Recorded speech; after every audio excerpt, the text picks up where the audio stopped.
Update Rashid जी अब ले लेते हैं, चूंकि उत्तराखंड से आती हैं 5 लोकसभा की सीटें और आज सभी 5 सीटों पर वोट डाले जा रहे हैं। हरिद्वार का अपडेट भी जानेंगे, देहरादून का अपडेट भी जानेंगे। प्रवीण, आप लोगों से भी बातचीत कीजिए, क्योंकि देखिए पहाड़ों के जो मुद्दे हैं वो अलग हो जाते हैं। पहाड़ों में, पहाड़ी राज्य उत्तराखंड में कुछ मैदानी इलाके भी हैं। मैदानी इलाके के लोगों के मुद्दे क्या हैं, जो ऊंचाई पहाड़ी वाले इलाकों में लोग रहते हैं, चुनौतियां भी होंगी। सब लोग घरों से बाहर निकले, मतदान करें, इसके भी क्या कोई खास प्रबंध किए गए हैं? और अभी जो तस्वीरें आ रही हैं ये पूर्व केंद्रीय मंत्री, पूर्व civil aviation minister Praful Patel की तस्वीरें हैं। महाराष्ट्र में 5 सीट पर पहले चरण का मतदान चल रहा है। चंद्रपुर, भंडारा, गढ़चिरौली, चिमूर, रामटेक और नागपुर। प्रफुल्ल पटेल वो मजबूत नेता हैं जो एक जमाने में क्षत्रप कहे जाते थे शरद पवार के, लेकिन वक्त रहते उन्होंने पाला बदला। क्या महाराष्ट्र की राजनीति में भूचाल आया, आपको याद है, लेकिन प्रफुल्ल पटेल की अभी लाइव तस्वीरें आ रही हैं। अब उत्तराखंड को लेकर क्या बात कर सकती हैं अंजलि? बिल्कुल, उत्तराखंड की चुनौतियां देखिए उत्तराखंड में लोगों के सामने बहुत ज्यादा हो जाती हैं। और पहाड़ों के लिए कहा जाता है कि पहाड़ों की जवानी और पहाड़ों का पानी कभी पहाड़ों के काम नहीं आता। युवा कितनी बड़ी संख्या में प्रवीण देख पा रहे हैं पोलिंग बूथ पर आप?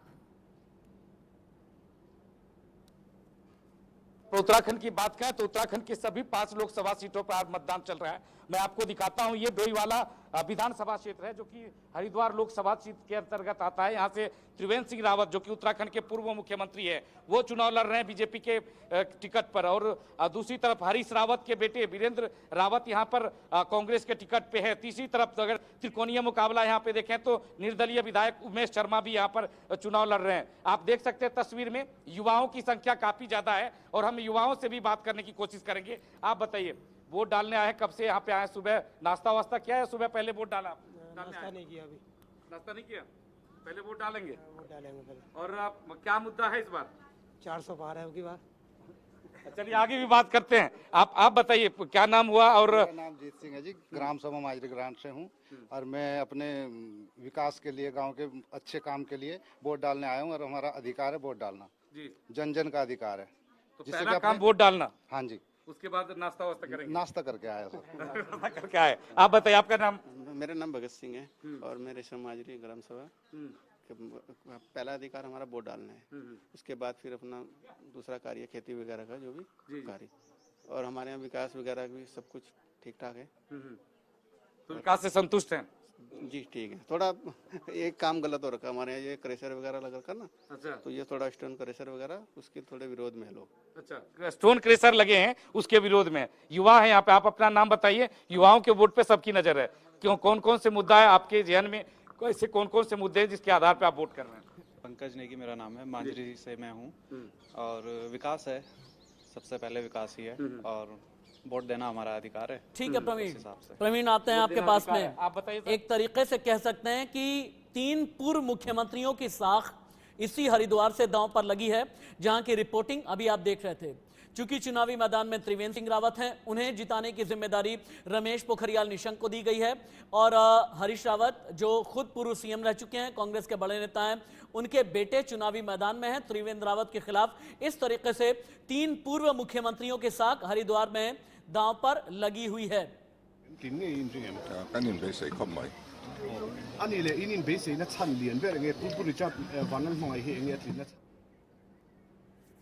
ग्राउंड से लगातार हमारे रिपोर्टर्स बने। अब मेहंदी के पास जाते हैं, पीलीभीत से मेहंदी रिपोर्ट कर रही हैं।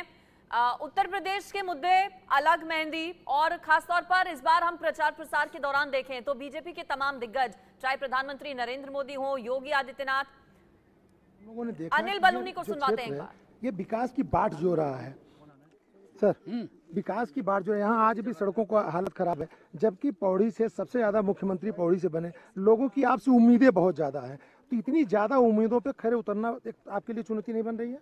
बिल्कुल खरे उतरेंगे और जितना लोगों की अपेक्षा है उससे ज्यादा करेंगे। सर, आप पलायन की बात कर रहे हैं, तो पलायन मान लीजिए प्रदेश में चल रहा है, रुक रहा है, लेकिन एक बहुत बड़ा पलायन का मुद्दा है पॉलिटिकल पलायन।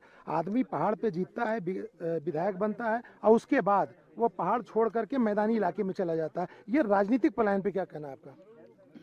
बिल्कुल सही बात है, इसको भी रोकेंगे, इसके लिए भी लोगों को प्रेरित करेंगे, खुद भी करेंगे और उसको भी रोकेंगे। तो सर, जैसे 5 आप कर रहे हैं, 5 के पांचों जीतने हैं, तो जो हैट्रिक आप लगाने जा रहे हैं उसमें ये जो कोऑर्डिनेशन है, क्योंकि 2 सीटें आपने बदली हैं, तो उन दो के बदलने पे आपका क्या कहना है?